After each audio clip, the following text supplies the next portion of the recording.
আসসালামু আলাইকুম। আগামীকাল 30শে আগস্ট সন্ধ্যা 6টায় সিলেট ইন্টারন্যাশনাল ক্রিকেট স্টেডিয়ামে নেদারল্যান্ডসের বিপক্ষে 3 ম্যাচের টি-20 সিরিজের প্রথম ম্যাচে মাঠে নামতে যাচ্ছে বাংলাদেশ।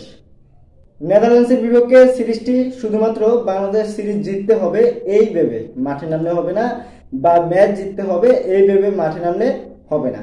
ম্যাচটি প্রতিটি ম্যাচ এবং অল সিরিজে মানে 3টি ম্যাচই খেলার মূল উদ্দেশ্য থাকতে হবে এশিয়া কাপের পরিস্থিতি। আর এই এশিয়া কাপের পরিস্থিতি স্বরূপ নেদারল্যান্ড সিরিজ।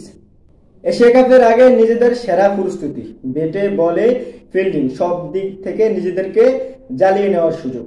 শক্তিমত্তার দিক থেকে নেদারল্যান্ডস বাংলাদেশ থেকে অনেকটা পিছিয়ে, র্যাঙ্কিং বিবেচনায় সব দিক থেকে এভরিথিং।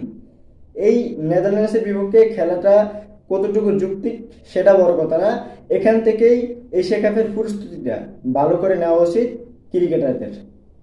আসন্ন এশিয়া কাপ 9 সেপ্টেম্বর থেকে শুরু হবে। বাংলাদেশের গ্রুপে আছে শ্রীলঙ্কা, আফগানিস্তান ও হংকং। হংকং প্রতিপক্ষ হিসেবে দুর্বল হলেও আফগানিস্তান শ্রীলঙ্কার সাথে কঠিন ফাইট হবে বাংলাদেশের। সে জায়গা থেকে প্রস্তুতি ভালো করে নেওয়াই দরকার বাংলাদেশের। এবং আফগানিস্তান বা শ্রীলঙ্কা দুই দল থেকে যে কোনো একটি দলের সাথে জিতলে আর হংকংয়ের সাথে জয়লাভ করলে মানে 3 ম্যাচের ভিতর 2টি ম্যাচ জিতলে বাংলাদেশ সুপার 4-এর টিকিট কাটতে পারবে। সুপার 4-এ গেলে হয়তো ইন্ডিয়া, পাকিস্তানের মতো দলগুলোর সাথে খেলা পড়বে বাংলাদেশের। আর তার আগেই নিজেদেরকে জ্বালিয়ে নেওয়ার, নিজেদেরকে সেরা প্রস্তুত করার, নিজেদের সেরাটা দিয়ে খেলার জন্য এশিয়া কাপ কেমন করবে তার আগে নিজেদেরকে বিবেচনায় রাখতে এই নেদারল্যান্ড সিরিজ, নিজেদের সেরা ফর্মটা যেন বাংলাদেশ খুঁজে পায়। এশিয়া কাপের আগে বাংলাদেশ যেন দারুণ একটি জয় উপভোগ করতে পারে, দারুণ একটা সিরিজ জিততে পারে, তারপর যেন এশিয়া কাপে গিয়ে ভালো একটা পারফর্ম করে দেশকে একটা শিরোপা উপহার দিতে পারে। আমরা সেটাই আশা করব।